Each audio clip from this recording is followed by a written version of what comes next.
Good morning, students. Today we will be learning a short story that is deceptively simple but actually has the power to completely change how you look at your daily life. It's called Three Questions, written by the legendary Russian author Leo Tolstoy. Now, when you hear the name Tolstoy, you might think of massive, heavy novels like War and Peace. But later in his life, he had started writing these short, beautiful parables that get straight to the point of how we should live our lives. At its heart, this story is about something every single one of us struggles with: our obsession with control, our anxiety about making the wrong choices, and our constant search for predictability. We are going to follow a powerful king on a wild quest to solve the ultimate riddle of life. And as we walk through this journey, let us ask ourselves whether we find the relevant answers to our daily busy lives. So let's find out. Now let's deal with the scene which deals with the king's dilemma. Here, imagine a king who gets this brilliant idea in his head. He thinks, if I always knew the exact right time to start every task, if I knew exactly who to listen to and who to avoid, and most importantly, if I always knew what the single most critical job was at any given moment, I would never fail at anything. Think about it for a second. We have all wanted that magical formula, right? Imagine never failing an exam, never picking the wrong group partners, and never wasting time on the wrong priorities. It sounds like the ultimate cheat code for life. This king is so desperate for this blueprint of success that he sends a massive proclamation throughout his whole kingdom. He promises a huge reward to anyone who can teach him these secrets. Naturally, the experts of the kingdom rush to the palace. But as we are about to see, things don't go exactly as planned. Now that the king has given the proclamation, in response to the king's proclamation, the most learned men, scholars, and experts came to the court. But instead of clarity, they brought a storm of conflicting advice. For the first question about the right time, some suggested drawing up a strict, rigid calendar of days, months, and years in advance and living strictly according to it. Others declared that it was impossible to decide beforehand, and the king must simply avoid idle pastimes and do what was most needful at the moment. Still, others argued that a single man, no matter how attentive, could never decide correctly, so the king must establish a council of wise men to help him fix the proper time. And some even insisted that because certain emergencies cannot wait for a council, the king must consult magicians who can foresee the future. Next, the answers to the second and third questions were equally fragmented. When asked about the necessary people, some chose counselors, some chose priests, some chose doctors, and others opted for warriors. For the most important occupation, the answers clashed between the pursuit of science, skill in warfare, or religious worship. Now, here Tolstoy is showing us a timeless truth. Academic specialized expertise often fails when applied to the fluid, unpredictable nature of human life. The king, faced with this exhausting chaos of opinions, agreed with none of them. He gave the reward to no one and decided to seek wisdom elsewhere. Now, where will he find that? We'll find that in the next slide. Realizing that courtly intellect could not solve his dilemma, the king decided to consult a hermit who was widely renowned for his wisdom. This hermit lived in a quiet wood which he never quitted, and he was known to receive only common ordinary folk. to gain access to this wisdom, the king had to undergo a transformation. He had to strip away his ego and his status, and he put on simple common clothes, dismounted from his horse, left his heavily armed bodyguard behind, and walked into the woods entirely alone. This is a crucial symbolic moment in the narrative. In order to receive true wisdom, the king had to step out of his royal bubble, abandon his security and power, and approach truth with complete humility. As the king approached the hermit, he found him digging the ground in front of his hut. The hermit was frail and weak. Each time he stuck his spade into the earth and turned a little soil, he breathed heavily, exhausted by the labor.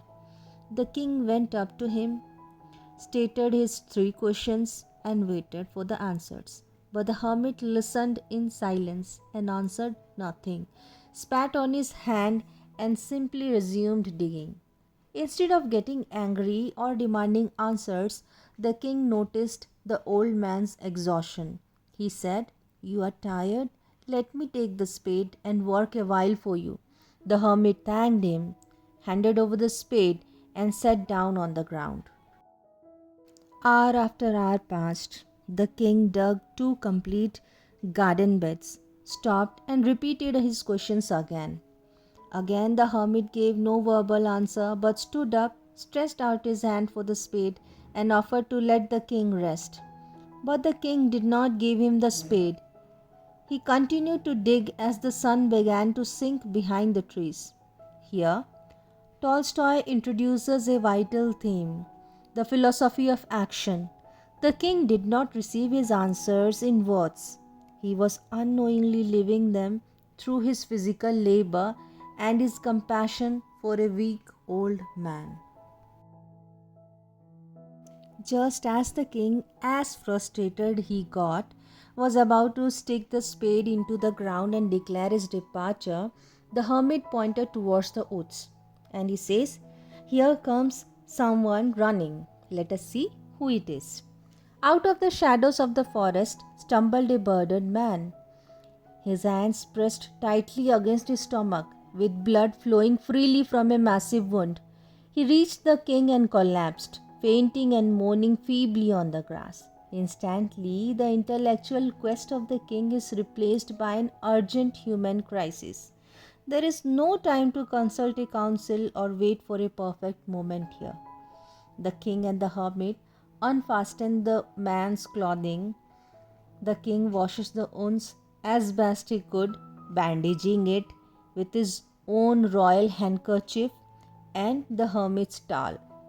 When the blood continues to flow, the king does not give up. Again and again he removes the blood-soaked bandage, washes the wound, and rebandages it until the bleeding finally stops. He brings fresh water to revive the man, and together with the hermit carries him inside the humble hut, laying him safely on the bed. After a night of exhausting physical work and intensive care, the king crouches on the threshold and falls into a deep, sound sleep. When he wakes in the morning light, he is greeted by a strange sight.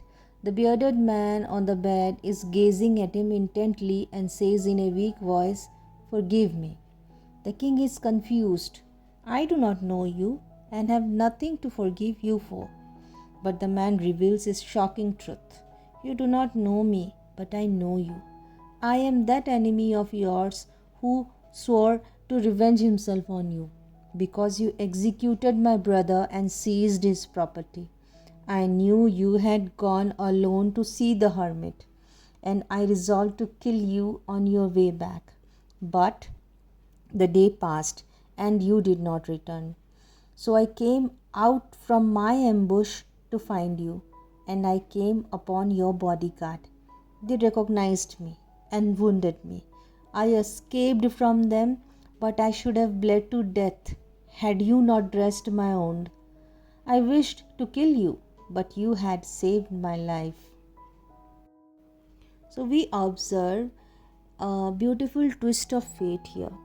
The king's act of simple, uncalculated kindness has transformed a lethal enemy into a devoted, lifelong friend. The king is overjoyed to make peace so easily and forgives him immediately, promises to send his own physician, and vows to restore all of his seized property. Before leaving the woods, the king approaches the hermit one final time, kneeling on the grass where the hermit is sowing seeds. For the last time, I pray you to answer my questions, wise man. The hermit looks up and says, "You have already been answered." The king is astonished. "How answered? What do you mean?" The hermit explains, "Do you not see? If you had not pitied my weakness yesterday and had not dug those beds for me, but had gone your way, that man would have attacked you, and you would have repented of not having stayed with me. So the most important time was when you were digging the beds." He then delivers the ultimate law of time. There is only one time that is important, and that is now. Why? Because now is the only time when we have any power. We waste our lives planning for the future or regretting the past. But the only space where we can actually act, create change, and exercise our humanity is the present moment. This is the wisdom of presence. The hermit then addresses the second question: who is the most necessary person?